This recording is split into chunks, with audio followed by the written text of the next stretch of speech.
Traditions anciennes, une histoire d'amour interdit éclot, cachée dans l'ombre des montagnes sacrées. Naeku, une jeune femme aussi belle que forte, est née dans une famille influente de son clan. Elle est la fille d'un grand chef, destinée à épouser Olokile, un homme respecté, fier et puissant, choisi pour elle depuis l'enfance. Mais le cœur de Naeku ne connaît pas encore Olokile. Il bat pour un autre. Kiprono, un guerrier audacieux d'un clan rival. Naeku a toujours été une fille respectueuse des traditions, éduquée pour honorer les anciens et suivre les lois du clan.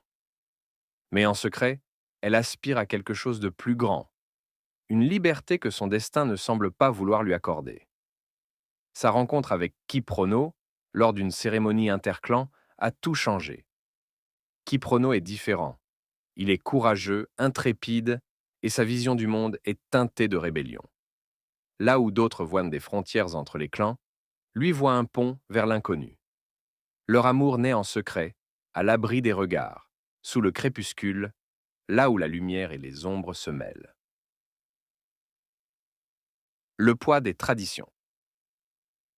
Mais cet amour est un sacrilège.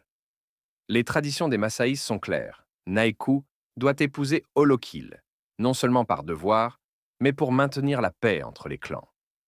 Olokile, bien qu'un chef respecté, est un homme rigide, attaché aux coutumes.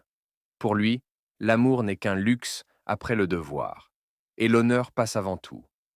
Lorsqu'il apprend que Naeku s'échappe pour rejoindre un autre homme, sa fierté est blessée, et sa colère se transforme en une menace. Il jure de provoquer une guerre si Naeku ose déshonorer leur union. La tempête approche.